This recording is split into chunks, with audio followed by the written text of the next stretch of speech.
Welcome to Murder Mile, a true crime podcast, an audio-guided walk featuring many of London's untold, unsolved and long-forgotten murders, all set within and beyond the West End. Today's episode is about the investigation into the death of Joseph Wootton. Was it an accident, or was it a murder? As although his peculiar death was resolved in a court of law and the culprit was caught, the question which stumped the police wasn't how did he die, but why. Murder Mile is research using the original police files. It contains moments of satire, shock and grisly details, and as a dramatisation of the real events, it may also feature loud and realistic sounds, so that no matter where you listen to this podcast, you'll feel like you're actually there. My name is Michael, I'm your tour guide, and this is Murder Mile. Episode 130, The Falling Man.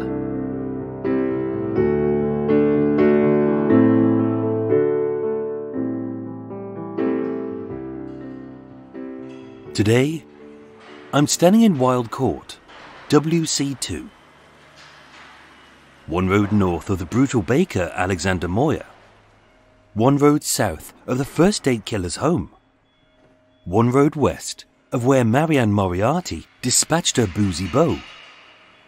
And a short walk south from the strange case of Annie Polk. Coming soon to Murder Mile.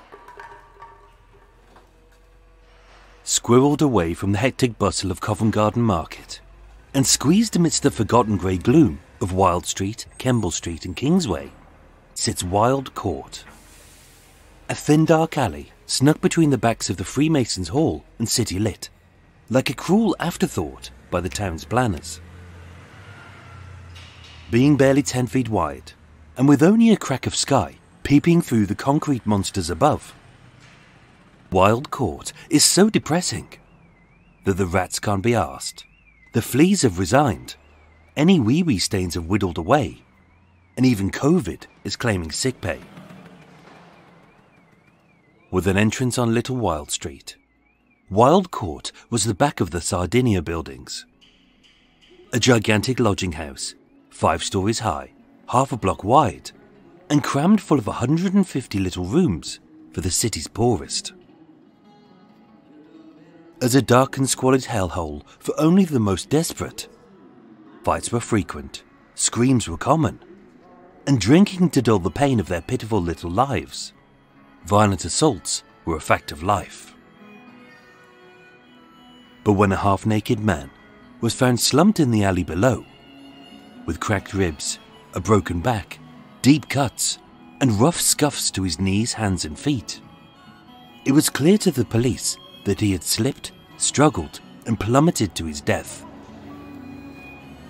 And yet the real question was, why did he have to die? As it was here, on the night of Friday the 3rd of March 1889, that Joseph Wootton fell to his death. But was this an accident, a murder, a mistake, or an odd little friendship taken too far?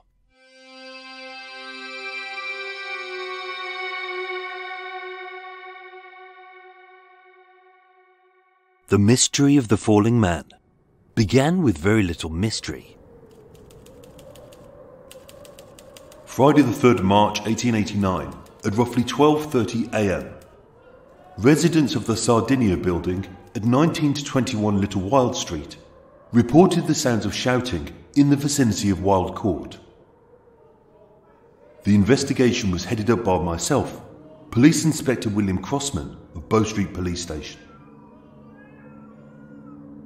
Constable Francis Sale and Constable Frederick Whittle were first on the scene. They met Mr. Andrew Hutton, Deputy Manager of the lodging house, and were brought to the rear of the building, a small back alley known as Wild Court. It was unlit, dirty and unoccupied. Initially, it looked like a false lead, as too dark to see anything, but the shifting shadows without a nightlight. Wild Court was desolate. There was no man to be seen, nor incident to be sensed. All the PCs could hear was a cascade of opening windows and the rhubarb of idle chatter echoing above, as a long line of eager fingers pointed down into the filthy hole below. Surrounded by iron railings, too thick to bend and too tall to climb, the PC spied a flash of white, slumped on a dark jagged bed of broken bricks and rubbish. Accessed only by a key, there was no way to enter this recess except from above. PC Sale stated, on or about 12:45 AM, I saw a man lying where the occupants dumped their waste. There was a great deal of blood pouring from his mouth, back and legs. He was alive, but only just, and he could not speak. Mugging was ruled out, as if he had been attacked in the alley.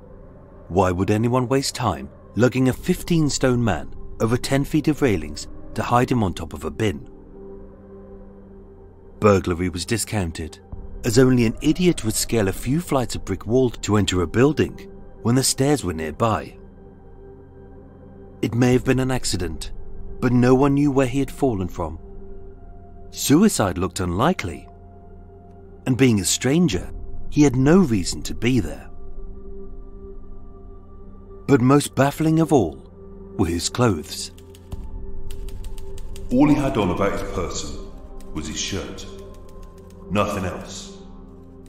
A white shirt ripped from his left armpit to the waist, and a few feet away was a pair of black trousers.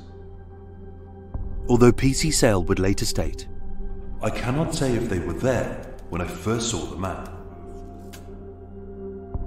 his lack of any underwear wasn't seen as suspicious, as this was an era before underpants were commonplace among the masses. But still, what was he doing there, given that he was basically naked?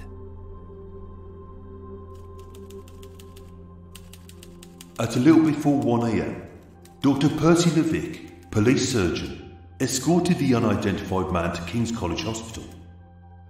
And although he was insensible, 52-year-old Joseph Wootton of 13 Little George Street in Marylebone was able to impart his details to me, but very little else. He died at 7:45 AM.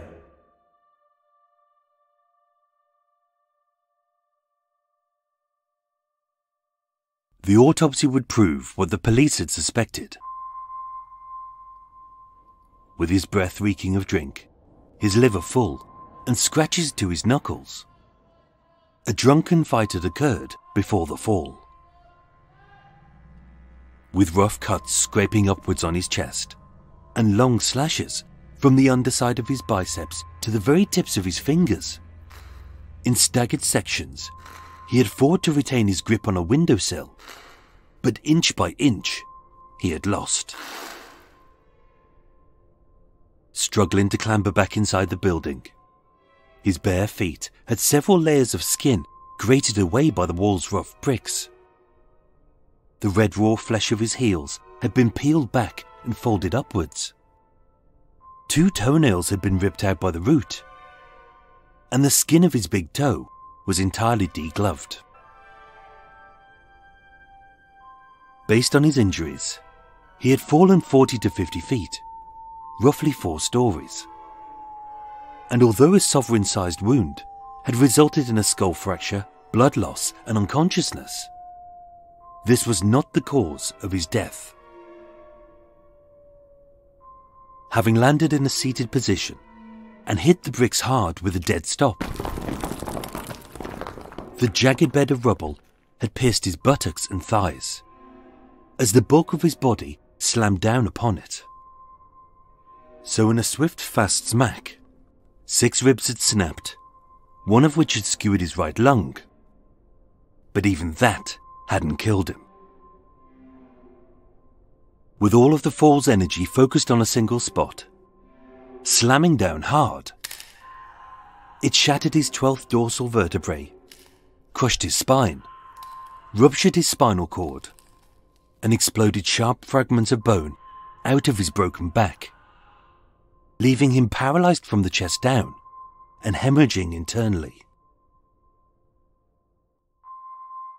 Even if they could have saved him, which they couldn't, the second his body had hit the bricks, his life was over.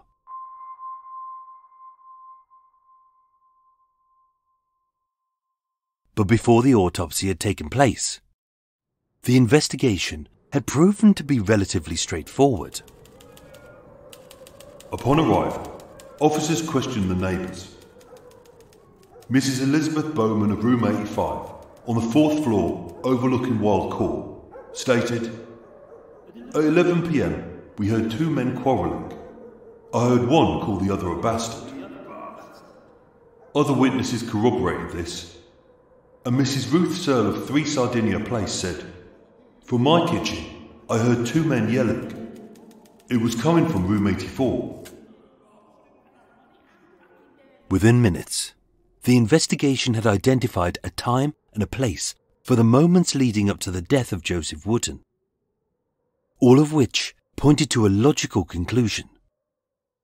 2 drunken men had a fight.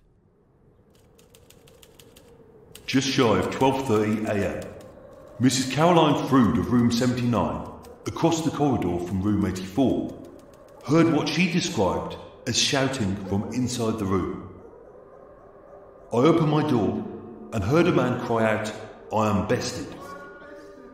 I then heard a sort of pained cry of despair. Shortly after, Annie and Thomas Rich of room 32, 3 floors below, heard shouting, then a great thud. I got my lamp, looked down, and saw a man lying in the basement. He was vomiting and covered in blood. With everyone pointing to room 84 as the fight's point of origin, a room 4 stories high with a window that overlooked Wild Court and the basement below. Even though the falling man had no reason to be there, behind that locked door lay either a key witness or a potential perpetrator. But who was the occupant? What happened that night? And why did he want this man dead?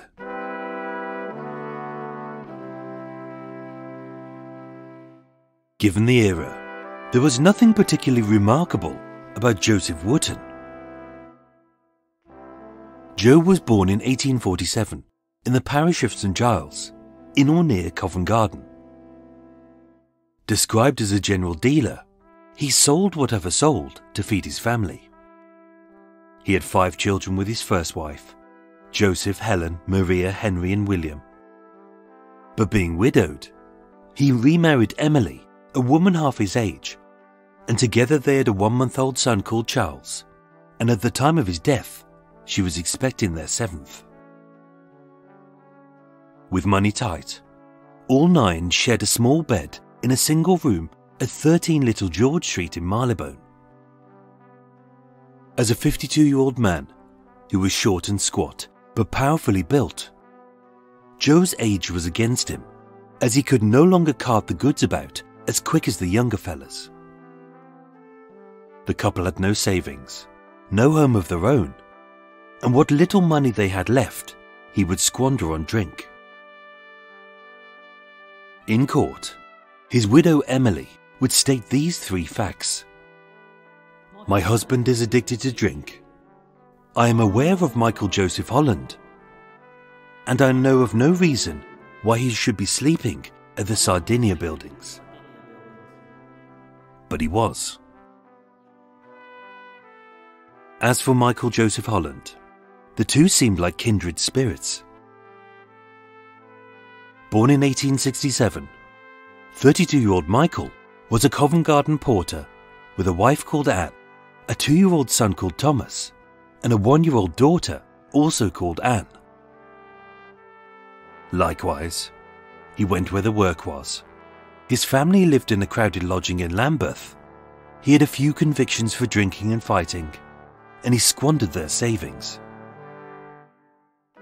But for whatever reason, whether work or a marital split, he had rented a lodging at room 84 of the Sardinia buildings. The two men were old pals, similar in so many ways, who had no debts, rivalry, or jealousy together.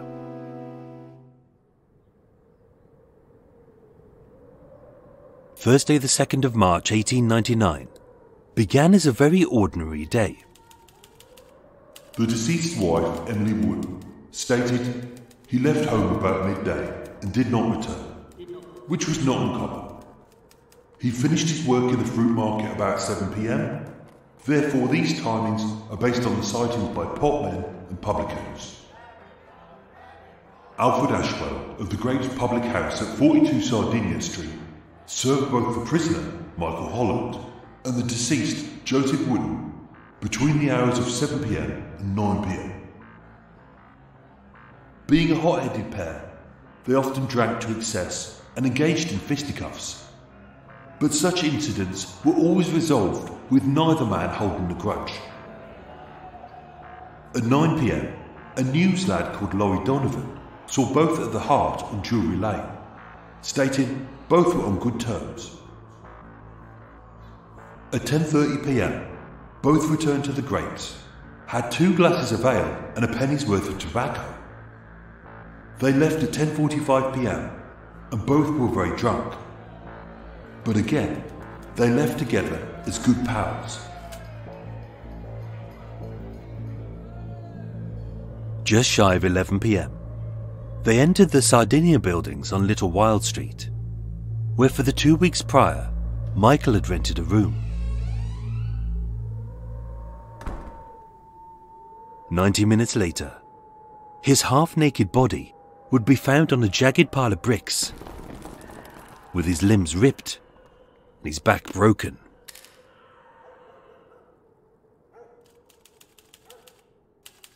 Witnesses corroborate that an argument began just after 11 p.m. Mrs. Bowman in room 85 said, "I didn't think much of it. It was very slight. One called the other a bastard." Mrs. Searle in the window opposite heard loud voices at 12 p.m, but couldn't make out a word. Mrs. Froude across the corridor heard the cry, "I am bested," from inside room 84. And Mr. and Mrs. Rich in 32 heard a thud, then saw a body in the basement. Illuminating the thin alley with his lantern, P.C. Whittle searched the length of Wild Court. But he found nothing. No weapons, no money, and no clothes. Just a smashed semi-clad man in a ripped white shirt. My officers searched from top to bottom. I went to the roof to check if he had jumped off, but the door was firmly locked, as was the basement. Immediately above the spot where the deceased was found, the prisoner's window was lighted, and corroborated by witnesses, that brought myself to room 84. First to approach the sturdy wooden door of room 84 were PC's Frederick Whittle and Francis Sale. They knocked, but got no reply. They knocked again, but again, nothing. So having knocked hard, a gruff voice barked, "Who is it?" Whittle replied, "Police, open up." At which the prisoner replied, "Fuck you." It was only when the officer threatened to force the door that it was opened. Which begs the question, with his old pal Joseph smashed and dying 4 stories below, why was Michael so reluctant to help? Before the PCs stood Michael Holland, 5 foot 7 inches tall, 32 years old and well built. Just like Joseph, he was naked except for a white shirt, and his knuckles were scuffed with old blood and new. From the door, the PCs engaged the prisoner in the following conversation. "A man's been found in the alley without any clothes. I know nothing about him. Have you seen a strange man or any clothes lying about? No. These are my trousers if you want to see them. At which he jabbed his finger at a jacket, waistcoat, trousers, socks and boots, all piled on the chair, which were black and dirty. The prisoner was then asked, Who lives here with you? He replied, No one. There's no bastard living here, only me. The room was small, the bed was unmade, the light was on, and the window was open. With no evidence to link Joseph Wootton to Michael Holland or the argument in room 84, the PCs continued to search the building and reported their findings to Inspector William Crossman. The officers and myself examined by lantern light the water closets and sinks. There is one on each floor and half landing, but we found nothing in any of them. But while the officers were occupied, Michael was engaged in skullduggery. At about the same time, James Hewitt, a portmanteau maker who lived in room 19, saw Michael stagger unsteadily down the stairs between the 3rd and 4th floors. I said, What are you doing here in only your shirt? If those are your trousers under your arm, why don't you put them on? Otherwise you'll have all the women out, and then there'll be a fine to do. But the prisoner gave no reply and staggered away, with the dirty bundle looking much larger than a pair of trousers. Moments later, 14-year-old William, son of Elizabeth Bowman, saw Michael return to his room, minus the large bundle. The officers were informed, and a second search of the water closets were conducted. This time, behind a 3rd floor sink, they found a set of threadbare socks and some scuffed black boots. On a landing, behind a toilet door, which earlier had opened with ease but now seemed to be stuck, they spied a waistcoat and a black jacket. And 4 stories below, slumped in a crumpled heap beside the bloodied and barely breathing body, lay a pair of black trousers. Although PC Sale would later state, I cannot say whether they were there when I first saw the man. Which begs even more questions. Why hide the clothes? And why deny that Joseph was there? No one had seen either man in the room, so an alibi of an accident or self-defense could never be disproved.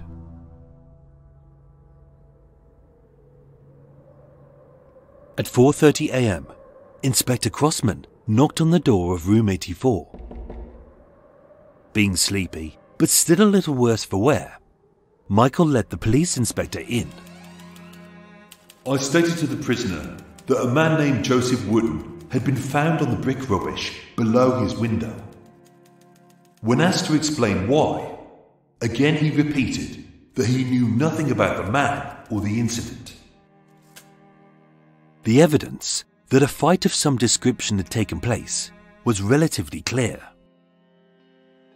Across the rough hairy knuckles of Michael's right hand lay a series of welts and cuts from a fist fight he claimed had occurred 2 weeks earlier. And although he would repeatedly lie, his body wouldn't. So with the skin still swelling and the bruises still new, this particular fight was barely a few hours old. Likewise, a scratch on his forehead had struggled to heal, as every time his brow had furrowed, the skin had crinkled and ripped the slim red gash wider, sending a tiny drop of blood oozing from this fresh cut. And with stains spattering his shirt sleeve, and the bed marked with a red pool, which the inspector stated was sticky. When I made the prisoner aware that the blood on the sheet was damp, he gave no reply. Again, he denied a fight had been fought, that another man had slept in his bed. He shrugged off any knowledge of his friend, and he refuted any claim that the clothes were Joseph's. Even though, of the 2 low-crowned hats discovered in his room, one fitted his head perfectly, but the other did not. The cramped room was simple. It had a small bed, 2 wooden chairs, a window and a door. On inspection, the door was undamaged. But by the window, it was clear that a struggle had taken place. Beside the bed, a picture frame lay face down on the floor, its glass smashed. The curtain's drawstring had snapped, as a weight had yanked the right curtain off its rail, leaving the left one trapped outside of the recently closed window. I raised the sash. In the dust were fresh finger marks on the woodwork, which scraped outwards and down along the stone. A stain ran along the centre of the sill, as if a heavy weight of flesh had been dragged over it. And on the outside wall, 3 feet below the sill, were bloodied scratches on the brickwork, as if a barefooted man had struggled to hold on. A measurement proved, as the pathologist had stated, that Joseph would have fallen 40 to 50 feet to sustain the injuries he did. Directly below Michael's window was the basement where he landed, and from the sill to the bricks, the distance was exactly 41 feet. I drew the prisoner's attention towards the basement and the bloody footmarks, but he gave no reply. In fact, he became quite sullen. Which begs another question. What was the argument about? And why didn't Michael try to save his friend?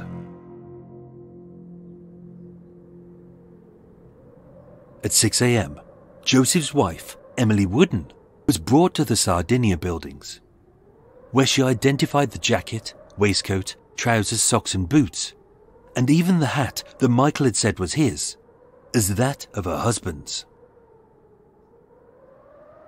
Michael Holland was taken to the Bow Street police station, where he stated, "I don't know anything about it all. I was drunk at the time." But having died of his injuries at 7:45 a.m, Michael was subsequently charged with his murder.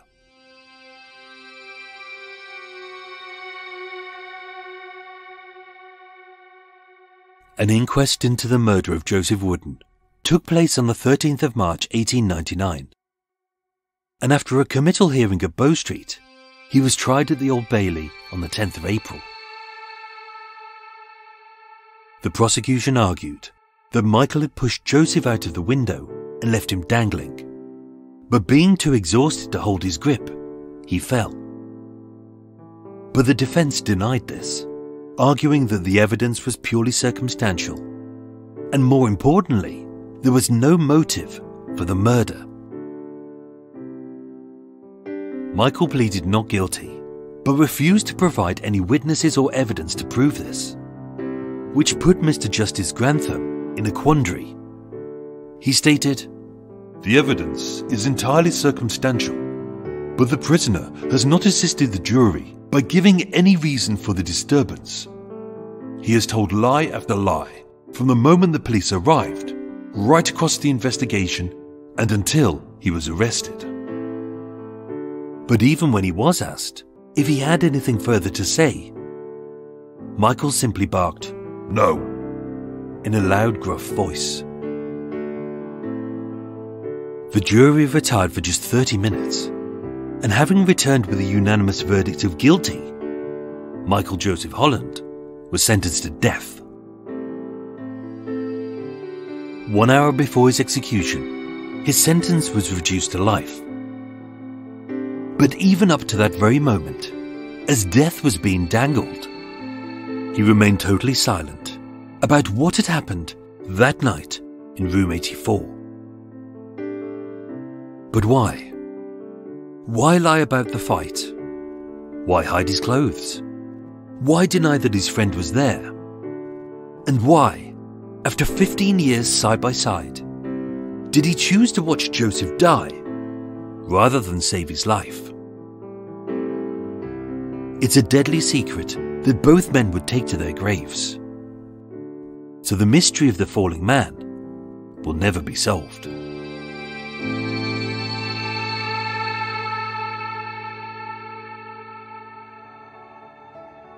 Ladies and gentlemen, thank you so much for listening to Murder Mile. If you enjoyed that, stay tuned for tea slurping and utter waffle after the break.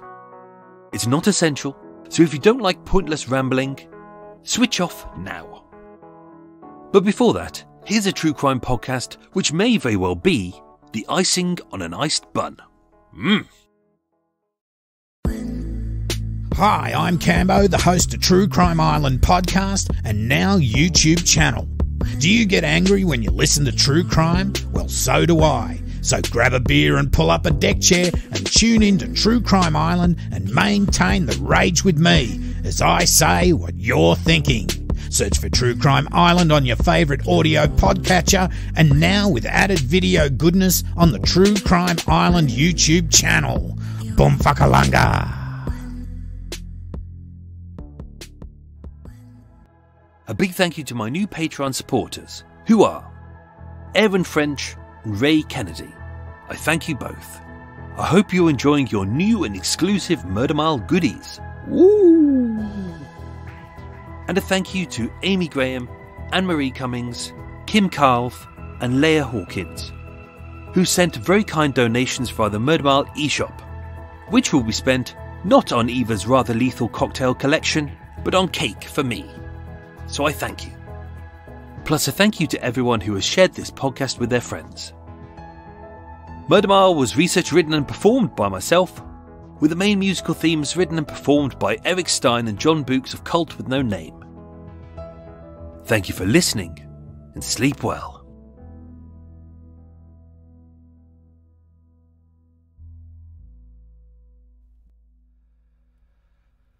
Fuck's sake. Oh, felt like about 8 hours. Christ. Oh, that was a horrible one to record. I'm going to stand up. I'm going to need to stand up. That was really painful. Ow. Hey, folks. Welcome to Extra Mildy. Unedited extra bit at the end of the show. Sorry, I'm Ow. Oh. I'm going to open some windows now. I need air now. Oh, that was really horrible. Whether they've got no air or whatever, I just... whether I was sitting on a vein or something in my arse or something. Oh, God. My heart kept going all weird and couldn't get my breath. That was really difficult, that was. Oh. And then, because of where I am, pricks. Little posh pricks in their little posh little shitty planes having to fly around, and when you look at I look at my little flight recorder map to see where all these planes are, and you see they're not going anywhere, they're just going in circles because they're little posh pricks, and they're like, I'm going to get in my little posh little shitty plane and have a little fly around just so I can go, oh look, there's my house, oh look. Oh dear. What? I bet if I look at my heart monitor, it's fine. I bet it's saying no, it's fine. Your heart is doing 62 beats a minute. Everything is fine. Here we go. 85. Now you're going to jump, or you're not going to jump. See, down to 68. It's all over the shop. Oh dear. Maybe I'm just having one of those days. Anyway, right. I'm gonna put on some tea. You're welcome to join me. I was going to have a coffee. I don't think I should have a coffee after that moment. Going to open up a... Oh dear. Oh, has that set me off for a grumbly day? I reckon so. I'm just going to open the window. There we go. Oh, fresh air. That's nice. Right.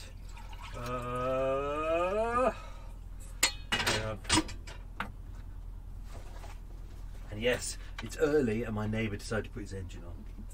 Oh, so I'm going to have to edit out the sounds of his engine, which is very annoying. What we got? Right, teabagging. Oh dear, heart is really going 10 to the dozen at the moment. Maybe I just had a bad sleep. Maybe that's it. I don't know. Right, come on, let's get back into business. God, maybe it's because I don't have a cake. I haven't got a cake. Went into the cake shop yesterday. There wasn't anything nice.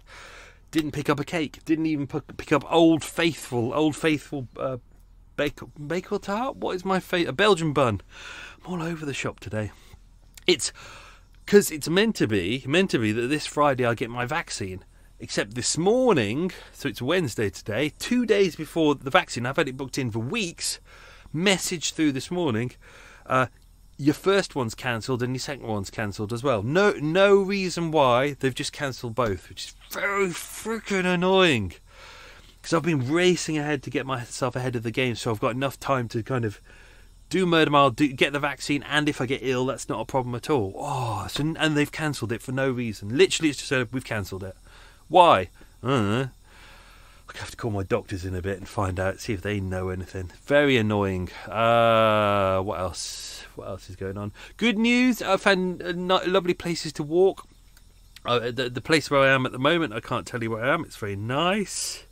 But the problem is, because it's all nice and sunny, a lot of people have been out having little walks along the canal, and it's annoying, you know, now, because you can have two families together, so people seem to be walking in groups of 15 or whatever, some shit, and like clogging up the towpath, and the towpaths are really narrow, so you can't walk past each other. You've got to make a bit of space. So I do that, and I spend half of my time waiting for people, and even worse, they don't even say thank you. That annoys me the most, where they just expect you to move out of their way. Oh, I've got kids, you can move out of my way. Oh, I'm on a bike, bing bing, move out of my way, bastards.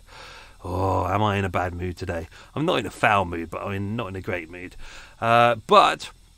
So what I did was I found, on the places I was walking, I was like, oh, do you know, sometimes it's not a path, but sometimes you see, I think cartographers refer to it as desire lines, which is kind of an area where people like to walk, and the area has been trodden, but it's not an official path. So I started taking these lovely little paths off the route, and it was very lovely. I found some lovely meadows that literally no one is in, some old rivers, found some old bridges that haven't been used in, looks like they haven't been used in 50, 60 years.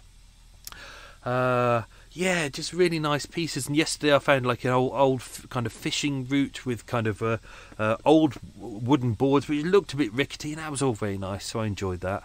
That was all good fun. So I might have a little walk later on. What else is going on? Murder Mile walks are back on the 26th of Sunday, the 26th of June.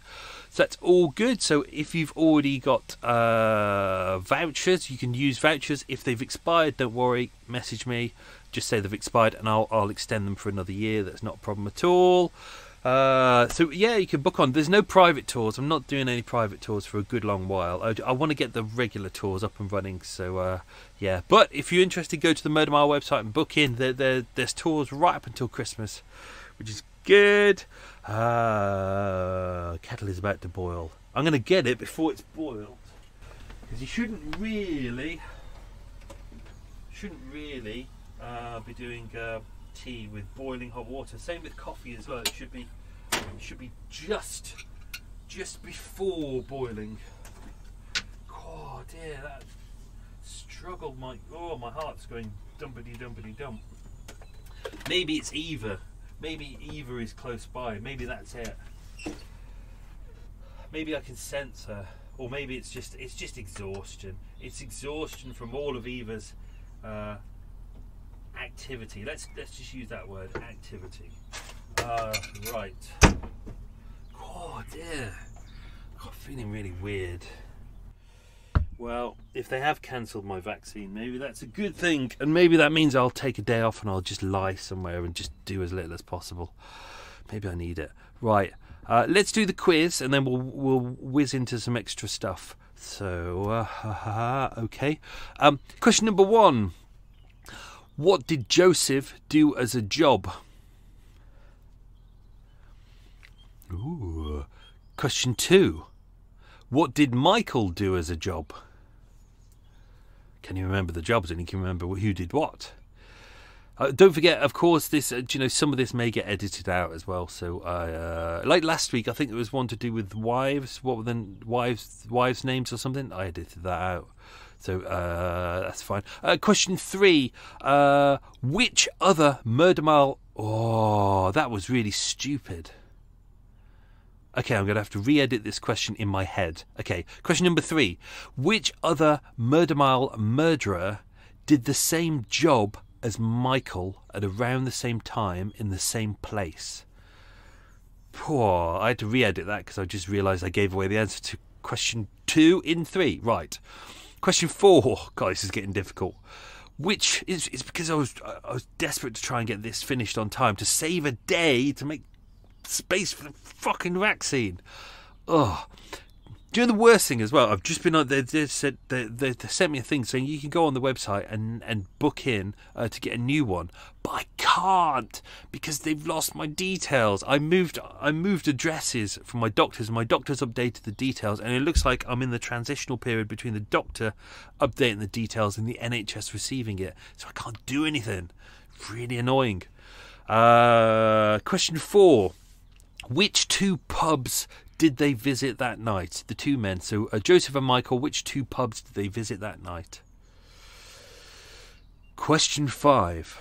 The back entrance of the Sardinia buildings is on Wild Court. But where was the front entrance? What? Heart is going weird. Question 6. Name both men's wives. There's that question again, but will I edit it out this week? Maybe, who knows. Question 7. How long did the jury at the trial retire for? Question 8. This one's a really hard one. Name the police surgeon who performed the autopsy.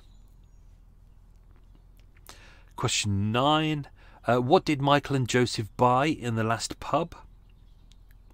Remember going to pubs.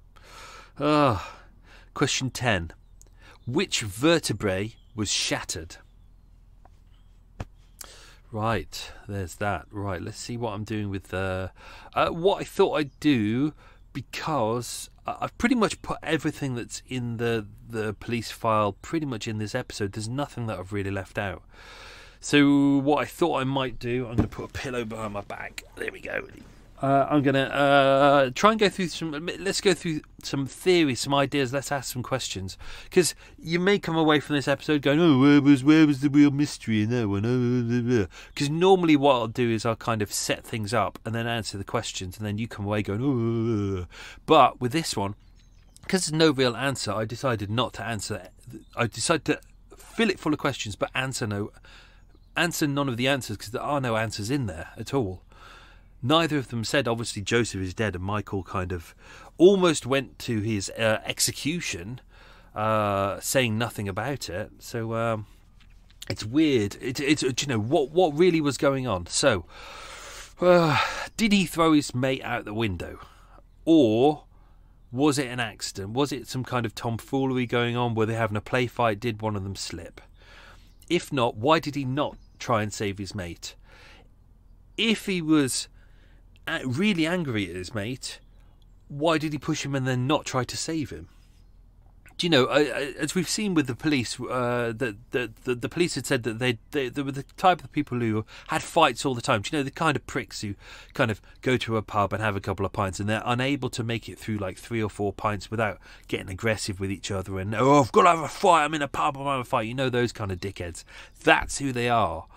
So they both had records for kind of drunken, disorderly behaviour. So you know, they're not exactly the sharpest tools in the box.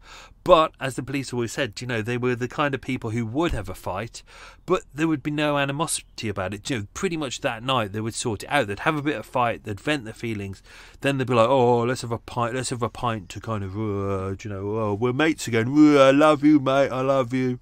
All that kind of shit. So, yeah. Why were they sharing a bed together? Here's a question. If you think about it,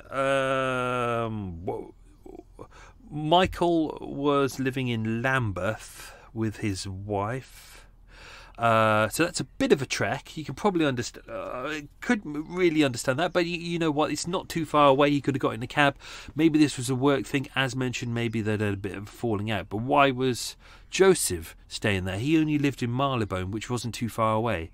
But then again, he did have a family there was 9 of them there in one room and one bed. So, you know, maybe he was working local as he was in Covent Garden the next morning. So maybe it's easier just to share a bed with his mate. It's a hard one. Do you know, maybe he didn't want to go home, because if you've got a bed full of, you know, 9 people, including 7 children, 2 of whom are under the age of 1, are you going to get any peace? Probably not. It'd probably be easier to share a bed with kind of your mate who's drunken and undressed than share a bed with 7 children. There was no real mystery over why they were both semi-dressed. You know, they were both kind of wearing their shirts to bed. That was kind of a normal thing. You know, most people really wouldn't have pyjamas. Pyjamas were a bit of a posh thing. Underpants really weren't much of a thing until they were kind of popularised in the 1930s, especially amongst the masses. Socks had only really become a regular item in kind of the 19th century, except, you know, in very cold places or during winter. So so the reason why he wasn't wearing underwear, not really a kind of a major issue there, or maybe it was. What does "I am bested" mean? Exactly, it's, you know, that means I have been defeated. But why say that? What does he mean by that? Is that actually what the neighbours heard? We don't know. What else was there? Why was Michael renting a lodging 2 weeks prior? Now, apparently, according to the details, this had been rented by his brother George for him. But George never attended the trial, so we don't know why George rented the lodging there for him. So he had a lodging there, but he also lived at home with his wife in Lambeth. But we don't know why. Why, as mentioned before, you know, they would fight a lot, but why? How did it get to the point where it escalated to such a point where he would watch his friend die? You know, Michael, clearly Joseph was holding onto the sill. He'd been pushed over. He was holding onto the sill. He's trying to get his grip. His feet were clawing into the brick wall, as were his hands, and then he slipped. So it would have taken a couple of seconds. But why, if they'd been friends 15 years, as they said, and, you know, everyone said they were on good terms, but they were very drunk that night, but then again, they were always drunk. Why?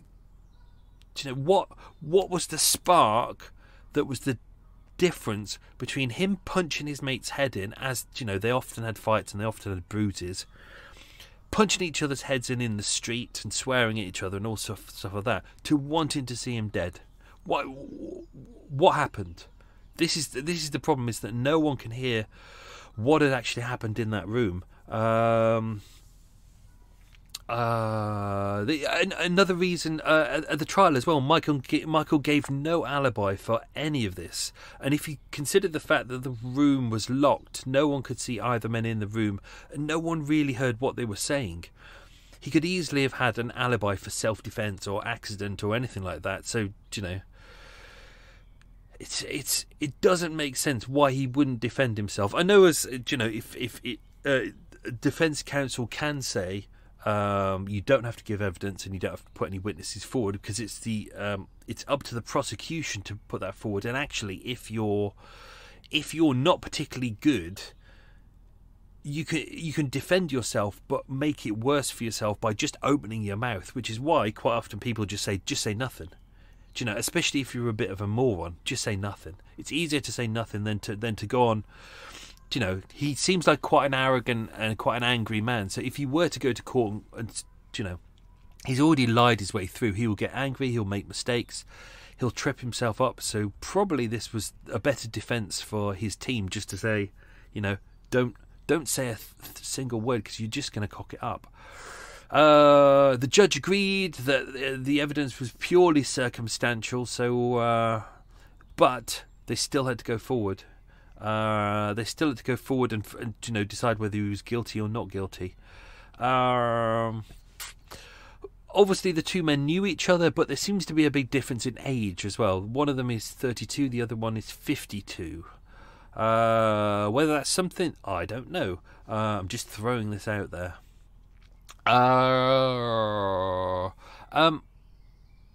Why did Michael not want to cooperate with the police? He wouldn't answer the door. He wouldn't let them in. You know, he lied pretty much about everything. So what was going on there? What was he trying to hide? Or was this did he just have a hatred of the police? Do you know, the police turned up and, like a lot of idiots, goes, arms folded, refused to cooperate. Oh, you're the police, you solve it. those kind of bellends. So maybe that's it. Maybe he was just this kind of single-minded, kind of stuck in his ways kind of guy. He sees the police, he refuses to help. Maybe that's it. It's weird, isn't it? I've kind of looked through some possible ideas, but I don't know whether they're even right or wrong. So this is the kind of era. It's end of Queen Victoria's reign. It's the last 2 years before her death. Here's just an idea. I don't even know if it's right or wrong. So, homosexuality. Let's just assume that the two men were maybe gay, hiding it from their wives. Maybe. I'm not saying that they were. I'm just saying that maybe. Okay, so homosexuality was only decriminalised in 1967. And prior to this, so you could still be executed for homosexuality, although prior to 1964 you normally got 2 years in prison for, inverted commas, gross indecency. So 1533, Henry VIII passed the Buggery Act, which made all male sexual activity punishable by death. This law pretty much remained in place. It was renewed as the Offences Against the Person Act of 1828, with buggery still punishable by death, but execution was becoming less and less. 1835, James Pratt and John Smith were the last two men hanged for homosexuality in England. They were actually having sex in a private room, but someone spied upon them, therefore it became they were hanged because someone was being a bit of a pervert. 1861, the death penalty for buggery was abolished. 1866, marriage was first defined as between a man and a woman. That's kind of interesting, isn't it? That it's only 1866. Ooh, I thought that was meant to be it's millenniums ago. No. 1889, the Cleveland Street scandal happened. That's pretty much a local one. 1895, Oscar Wilde was tried for gross indecency and served 2 years hard labour. So this is around that era. So if they were, just because they're sleeping together in a bed, neither of them are kind of wearing underpants, which we've kind of explained. We're kind of explaining why they're wearing the clothes that they are wearing. Maybe they were just two friends sharing a bed together. We've all done that. We've all shared kind of a bed with mates before. Not really a problem, especially if you've had a couple of beers as well. Not really a problem. But what I'm trying to get at here is why, if he'd just had a bit of a fight with his mate behind closed doors, no one had seen it, and an accident happened, he could have said, accident happened. Not really a problem. But something is clearly being hidden here, and I'm trying to get to the bottom of really what is it about. So I really don't know. February the 18th, so this was a couple of weeks before, in Covent Garden Market, a police constable, not Arsenal Guinness, Police Constable Charles Oldersley. He was on duty. He knew Michael Holland, and he also knew Lawrence Donovan, who I've mentioned in here, who was the newspaper lad. He saw Michael Holland and Donovan fighting outside a pub called the Constitution, which is a different one. They had a fight that night. This was where the marks on Lawrence's fists and face originally came from, the old ones, the ones that he said that they had a fight at. They also, Michael Holland had another fight on February the 25th, so this was 1 week before as well. And again, he'd been drinking pretty heavily. So this seems to be a regular thing that he seems to do a lot. In court, Emily Wooten said of her husband, Joseph, that he was addicted to drink. She had heard him speak of Michael Holland, but I cannot say if there was any ill will between them. From everyone who seems to have spoken to them and of them, said, that was pretty much them. They drank a lot, they fought a lot, but there didn't seem to be a real problem between them. There was no debts between them. There was no kind of jealousy. It was just kind of, they would have a fight, they'd make up for it afterwards.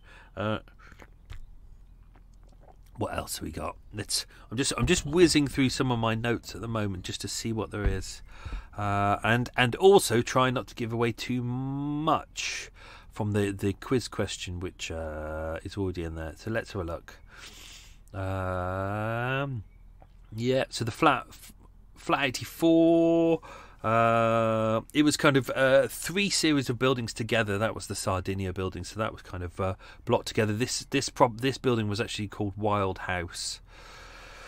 I have to say, it took bloody ages to find it, because it's one of those things that's just not listed.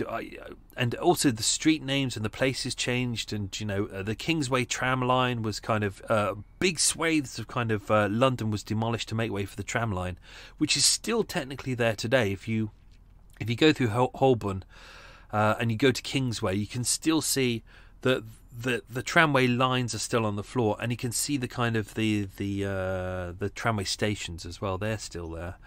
What else? I'm not going to say about what they did prior, because that's all pub related. When you talk to everyone who was in the pub, they just said, yeah, just up to their regular stuff. Nothing much was really going on. Elizabeth Bowman, she was in the room right next door to them. She was the one who said, I heard 2 men quarrelling. It was very slight at the start, she said. I thought nothing of it.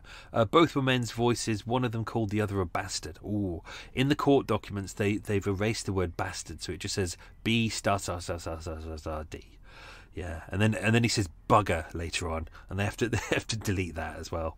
But originally at about 11 o'clock, she really wasn't thinking that much of it, and given the location of where they were, they said that, do you know what, fighting was a common thing. If you think about it, you've got 150 rooms. There's a lot of people working there, a lot of people living there, a lot of people working there, a lot of people who are tired, not on much money, really struggling, trying to get some sleep. Do you know, things are going to be pretty hard.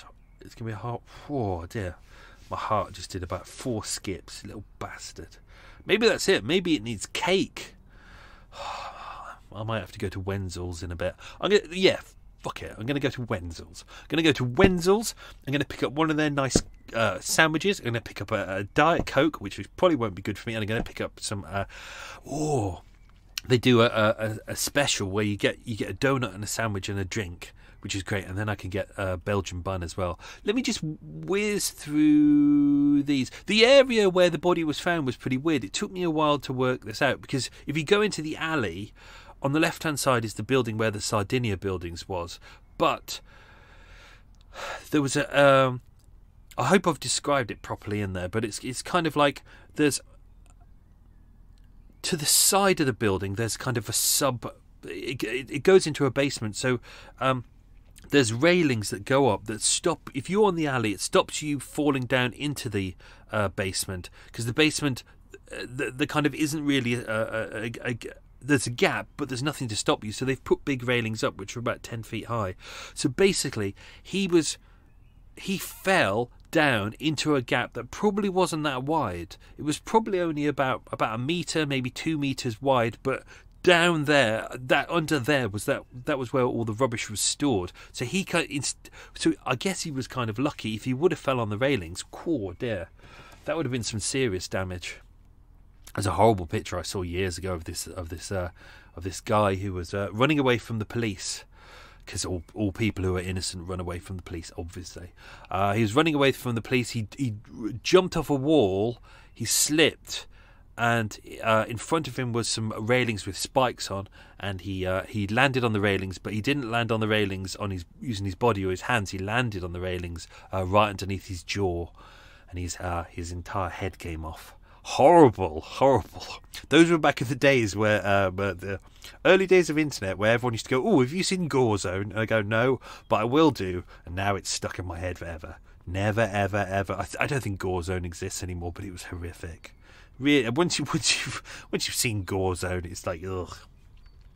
There used to be these idiots who used to go what they called lift surfing, which is where you climb on top of a lift and you ride the lifts up and down. But the problem is the little pricks who do that forget that there's a counterweight, because the counterweight has to be heavier than the lift and the people inside, so it raises the lift up when the brakes are released. That's how it goes up and down. But if you're on top of the lift, there's nothing to really stop you. There's nothing between you and the counterweight except your own body. So if you're too far over and it comes down, cool lummy. That's like, if you imagine the weight of a lift plus 12 people coming down on top of you. There's not going to be a lot left. Horrible, horrible. Don't know why those pictures just came back in my head. What else have I got? Let's go to the execution. Let's whiz to the execution, because I did kind of jump over that. Pretty much everything is in this story, so you're welcome to listen to it a couple of times and then try and see if you can work out what is going on. Obviously, there's blood in the room. There's blood stains on the bed. There's blood stains on their clothes. One of the pictures was smashed on the wall. That was on the floor. The curtains were down. Things were in disarray, and it didn't make sense why he tried, as I'd mentioned, to hide the clothes, but he didn't tidy up the room. The incident happened at 12:30. The inspector, when he'd done all of his rounds and all that, got back to the room 84, at 4:30. So that's 4 hours later. So why didn't he use those 4 hours to clean up the room? Did he fall asleep? Don't know. It doesn't make sense. Let's see. Let's just go to... Okay. This cropped up. Okay. This was a newspaper article from Friday the 28th of April, 1899. In the Condemned Cell was the title. Murderous Sweetheart Visits Newgate. At 10:30 this morning, no reply had been received from the Home Secretary with reference to the case of Michael Joseph Holland, who now lies in Newgate under sentence of death. He was visited this morning by his former sweetheart. So that was his wife, whose name I won't mention because that's one of the questions. Well done, me. But it says former sweetheart here. So whether that's because he was condemned and about to die, or whether they had split by that point, which would explain why he was in the lodging. The condemned man has been informed that if it is not reprieved by tomorrow morning, his farewell interview, that's a nice little euphemism there, he may wish will take place. Which may take place at 11 o'clock. Holland is getting extremely restless and asking every quarter of an hour if a reply has been received with regard to his petition. So he's clearly upset and nervous about this. He says he can now realise how foolish he was not to have told the whole truth at the start. He feels sure if he had done so, the jury would only have returned a verdict against him of manslaughter, or, I would say, maybe even less, probably assault. He eats well, he does a great deal of reading, and is very attentive to the administrations of the prison chaplain. But he has hardly a moment's sleep over the last 3 days. They say he has fallen asleep many times to the cry of "Mummy, Mummy." So, even hours, like literally it was an hour before he was due to be executed that the Home Secretary reprieved him. Literally an hour before, he was still upset. His former sweetheart was turning up to check him, even the prison chaplain, and still he wouldn't say why. And even there, he wishes that he had told the truth right from the start, he said, but he didn't. So why? What is the truth? What is going on? What happened? Was it money between them? Or as I said at the start, was it a quirk of the friendship that went a little bit too far? Is the reason why Michael and Joseph were falling out, and or Michael had moved out and there was a falling out between them because of the falling out between Michael and his wife? Is that something that's going on? Did Michael try and chat up his wife, knowing that she was possibly free? Was there money between them? It doesn't seem to make sense, because they were buying each other drinks all night, and even Michael had left. Apparently, he'd left a crown behind the bar for the barman to give to another friend of his for a drink. So they don't seem to have been broke. They weren't rich, but they had enough money for drink, and if they owe people debts, they seem to be paying it off. So it doesn't make sense. What is going on here? What is the reason to want to? Because if you think about it, you've got to have a big enough reason to want to kill someone. Although, as we've seen in Murder Mile many times, sometimes with people who aren't particularly intelligent, let's be honest, that the reason to kill each other seems to be really slim. You see that in the papers quite a lot, don't you? Where like, oh, someone's been murdered in East London. I don't know why they even bother leaving a message saying someone's been murdered in East London as an article. Why don't we just have an article that one day says, shock, someone not murdered in East London?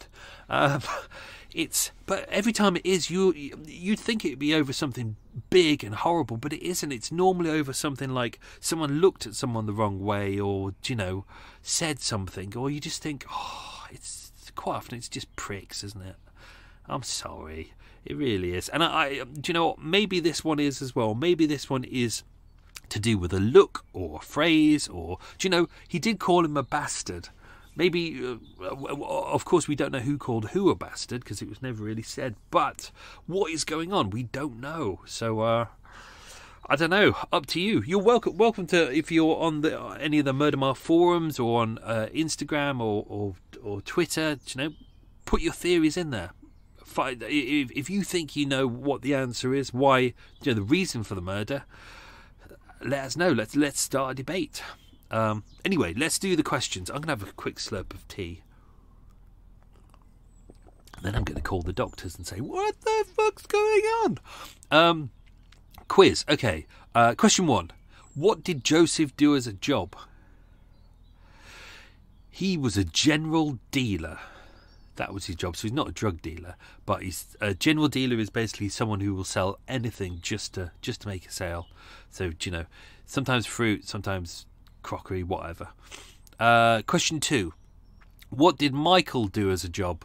This is the question I almost ruined. He was a porter in Covent Garden Market. Which brings us to question 3. Which other Murder Mile murderer was a porter in Covent Garden Market around the same time? You can see why I edited that question. So which other Murder Mile murderer was a porter in Covent Garden Market around the same time? I think with the question I said, I did the same job around the same time. In the same place. That was James Hall, who was the baby batterer of Bedfordbury. So literally that was, I think it was either the same year or 2 years out. So they who knows, they may have known each other. They probably did. Question 4. Which 2 pubs did they visit that night? It was the Grapes and the Hart. Question 5. The back entrance of the Sardinia buildings was on Wild Court, but where was the front entrance? That was on Little Wild Street. Everything around this was to do with Wild Court, Great Wild Street, Little Wild Street, Wild Alley. There's lots of that. But Little Wild Street has now been called Keeley Street. Almost this area is almost unrecognisable from what it was originally. Question 6. Name both men's wives. That is Anne and Emily. Question 7. How long did the jury retire for? That was 30 minutes. Question 8, which is a hard question. Name the police surgeon who performed the autopsy. That's Dr. Percy Levick. Question 9. What did Michael and Joseph buy in the last pub? That was 2 glasses of ale and a penny's worth of tobacco. And question 10. Which vertebrae was shattered? It was the 12th dorsal vertebrae, which is literally the one just before the top of the lumbar. So it's kind of mid lower stretch, mid lower back. So horrible. But yeah, no, that was all smashed, and they were the first lumbar and the 11th vertebrae had compressed together and smashed that one, and then that had all shattered outside his back. It's amazing he lasted 7 hours, which he did. That must have been painful as well, especially with the lack of anaesthetic as well and things like that. No wonder he was unconscious. Good. That was that done. Whoa. I'm going to get this edited. Hopefully it will turn out well. And now I'm going to call my doctors and go, WTF. Cool. That's all good. Hope you enjoyed that. I will be back soon. We'll be back next week. I don't know what next week's episode is because I didn't bother to look at my sheet. But I've researched it. I just can't remember which one it was. Cool. Catch you soon. Stay safe. Be good. Lots of love. Bye-bye.